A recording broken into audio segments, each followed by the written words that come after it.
అందరికీ నమస్తే అండి. ఐపీఎస్ సంజయ్ కుమార్ సస్పెండ్ అయ్యారు. అవినీతి కేసుల్లో గతంలో సిఐడి చీఫ్గా ఓ వెలిగి రాష్ట్ర స్థాయిలో మంచి పేరు ప్రఖ్యాతులు పొందిన సంజయ్ గారు సస్పెండ్ అయ్యారు. దాదాపుగా 100 కోట్లకు పైగా అవినీతికి పాల్పడ్డారు అని సిఐడిలో ఉంటూ ఎస్సీ ఎస్టీ అట్రాసిటీకి సంబంధించి అవగాహన సదస్సులు పెడుతున్నాము అనే పేరుతో మెటీరియల్ రెంట్లు లేదా రకరకాల ఎక్స్పెండిచర్ పేరుతో దొంగ బిల్లులు పెట్టుకొని అవన్నీ కూడా సొంత కంపెనీలకు మళ్లించారు, బినామీలకు మళ్లించారనే ఆరోపణ. అలాగే అగ్నివీరులో అగ్నిమాపక శాఖ డీజీగా ఉన్నప్పుడు కూడా అక్రమాలకు పాల్పడ్డారనేది ఆయన మీద ఆరోపణ. ఆయన సస్పెండ్ అయ్యారు. సో మేబీ ఈ సస్పెన్షన్ ఆయన క్యాట్లో పిటిషన్ వేయొచ్చు, కోర్టు వరకు వెళ్ళొచ్చు.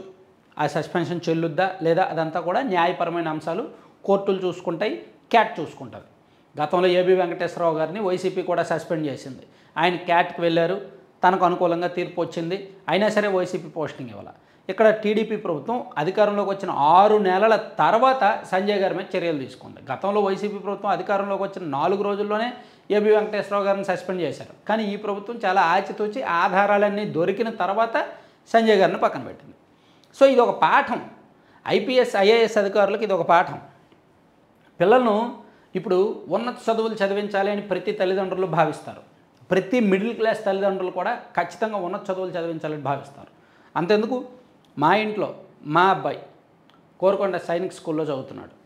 వాడి టార్గెట్ వాడికి ఒక గోల్ ఉంది, ఏంటంటే బ్యూరోక్రసీ ఆఫీసర్ అవుతాను అంటాడు. అసలు సైనిక్ స్కూల్కి వెళ్ళడానికే కారణం ఒక ఆఫీసర్ ర్యాంకులోకి నేను ఉండాలి, అదే అడ్మినిస్ట్రేటివ్ సర్వీస్లో కావచ్చు, డిఫెన్స్లో కావచ్చు అనే ఎయిమ్తో ఉంటారు. అంటే నేను ఇక్కడ ఎందుకు చెప్తున్నానంటే, ఇప్పుడు పిల్లలు ఒక వయసు ఒక 6th 7th ఆ ఏజ్ అక్కడికి వెళ్ళేసరికి వాళ్ళు ఒక లాంగ్ టర్మ్ గోల్ పెట్టుకుంటున్నారు. ఒకప్పుడులా లేరు. ఒకప్పుడు పిల్లలంటే ఈదుల్లో తిరుగుతూ క్రికెట్ ఆడుకుంటూ అది ఆడుకుంటూ ఇది ఆడుకుంటూ ఒక ఎయిమ్ గోల్ లేకుండా ఉన్నారు. కానీ ఇప్పుడు పిల్లలు కాంపిటీషన్ యుగం, ఇదంతా కూడా విపరీతమైన పోటీతత్వం. సో పిల్లలకి ఒక వయసు వచ్చేసరికి, వాళ్ళకి 12 ఏళ్ళు వచ్చేసరికి ఏం అవ్వాలి, ఏం చేయాలి అనేది ఒక ప్రణాళిక, ఒక యాక్షన్ ప్లాన్ ఇచ్చేస్తున్నారు పేరెంట్స్. కొంతమంది పేరెంట్స్ ఇవ్వకపోయినా పిల్లలే రెడీ చేసుకుంటున్నారు. నేను మా వాడికి నేనేం చెప్పాల, ఫ్రీ హ్యాండ్ ఇచ్చేసాను, తను ఒక గోల్ పెట్టుకున్నాడు. సో మనం చేతనైనంత సహకారం చేస్తాం మనకు ఓపుకున్నంత వరకు. సో నేను ఇదంతా ఎందుకు చెప్తున్నానంటే, బ్యూరోక్రసీ అంటే అంత ఇష్టం, అంత గౌరవం, అంత రెస్పెక్ట్. మన రాజ్యాంగ వ్యవస్థలో వాళ్ళకి అంత విలువ ఉంది.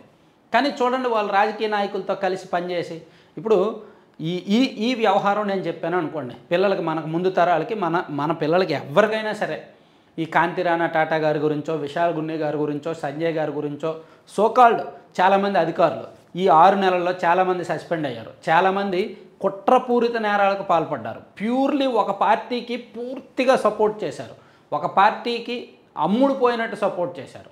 మరి అంటే ఓపెన్గా తప్పుకు దొరికిపోయారు.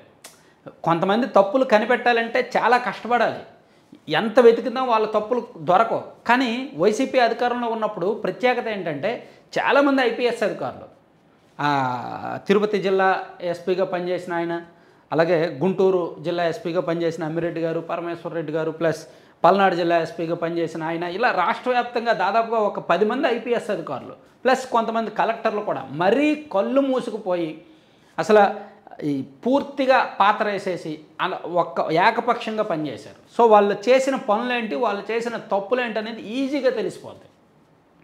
అటువంటి వాళ్ళని మనం భావితరాలకు ఏమని చెప్తాం, ఎలా చెప్తాం? సో ఒక అడ్మినిస్ట్రేటివ్ అంటే బ్యూరోక్రసీ అధికారులు అంటే మన దేశంలో ఒక గౌరవం ఉంది, ఒక స్థాయి, ఒక స్థానం ఉంది. కానీ ఎందుకు మన రాష్ట్రంలోనే ఒక ఆసక్తికరమైన విషయం ఏంటంటే, మన రాష్ట్రంలో మాత్రమే ప్రభుత్వాలు మారిన తర్వాత బ్యూరోక్రసీ అధికారులు టార్గెట్ అవుతున్నారు. ఉదాహరణకి ఇప్పుడు ఒక జిల్లాలో ఒక పొలిటికల్ కేసు ఏదో ఒకటి ఉంది. ఫర్ ఎగ్జాంపుల్ పెద్దిరెడ్డి గారి కేసే ఉంది. పెద్దిరెడ్డి గారి కేసు మదనపల్లి ఫైల్స్ దగ్గరమే చూసుకుంటే అందులో ఫస్ట్ బుక్ అయింది ఎవరు? అక్కడ ఆర్డీఓ గారు, ఒక అధికారి. అలాగే పెద్దిరెడ్డి గారికి సంబంధించి రాగానపల్లిలో 964 ఎకరాలు కట్టబెట్టారని ఇప్పటికీ కూడా తిరుపతి కలెక్టర్ గారి మీద ఒక ఆరోపణ ఉంది, వెంకటేశ్వర్ల గారి మీద. ఎనీ టైం ఆయన పక్కన పెట్టేయచ్చు.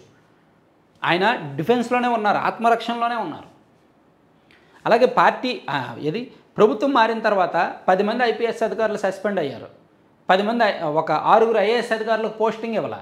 కానీ వైసీపీ అధికారులు, వైసీపీ నాయకులు ఎవరైనా అరెస్ట్ అయ్యారా? ఒక్క ఎమ్మెల్యే కానీ, ఒక్క మాజీ ఎమ్మెల్యే కానీ, కొంతమంది మాజీ ఎంపీ నందిగం సురేష్ గారు లాంటి వాళ్ళు కొంతమంది అరెస్ట్ అయ్యారు. కానీ వైసీపీలో కీలక స్థాయిలో పనిచేసిన వాళ్ళు ఎవరైనా అరెస్ట్ అయ్యారా? పార్టీలు మారిపోతున్నారు. ఇదిగో పలానా వ్యక్తి అరెస్ట్ అవుతాడు, పలానా వ్యక్తి పలానా క్రైమ్ చేశాడు, నేరం చేశాడు, అరెస్ట్ అవుతాడు అనుకుంటే ఇంకా అతను పార్టీ మారిపోతున్నాడు. అయితే టీడీపీ లేదా జనసేన లేదా బీజేపీకి వెళ్ళిపోతున్నాడు. ఐపీఎస్ అధికారులు కానీ ఐఏఎస్లు కానీ అలా పార్టీలు మారగలరా? మారలేరు కదా. సో అందుకు ఏదైనా ఒక పార్టీ అధికారంలో ఉన్నప్పుడు ఒక లిమిట్లో ఉండాలి. భజన ఉండొచ్చు కాక, వ్యామోహం ఉండొచ్చు కాక, అవినీతి ఉండొచ్చు కాక, కక్కుర్తి ఉండొచ్చు కాక, పార్షియాలిటీస్ ఉండొచ్చు కాక, కానీ ఒక లిమిట్ ఉండాలి. మరీ హద్దులు మీరితే ఇలాగే ఉంటుంది. ఈ 6 నెలల్లో చాలామంది కథలు, చాలామంది చరిత్రలు బయటకు వస్తున్నాయి, పుంఖాలుగా బయటకు వస్తున్నాయి. మరి అంత కళ్ళు మూసుకుపోయి వ్యవహరించారు ఏంటి వీళ్ళు అనిపిస్తుంది అన్నమాట. సో అందుకే ఒక పాఠం, గడిచిన 5 సంవత్సరాల్లో మన రాష్ట్రంలో బ్యూరోక్రసీ పనితీరు ఎలా ఉంది అనేది ఒక పాఠం. ఆ పాఠం నెక్స్ట్ రాబోయే 25 ఏళ్లకు కూడా ఉపయోగపడే పాఠం అన్నమాట. ఎలా పని చేయకూడదు ఐఏఎస్లో ఐపీఎస్లో అనేది గత 5 ఏళ్ల వ్యవహారాలు చూస్తే గుర్తుపట్టవచ్చు. గత 5 ఏళ్లలో కొంతమంది వ్యవహరించిన తీరు చూస్తే మనం తెలుసుకోవచ్చు, పాఠంగా తెలుసుకోవచ్చు. Thank you.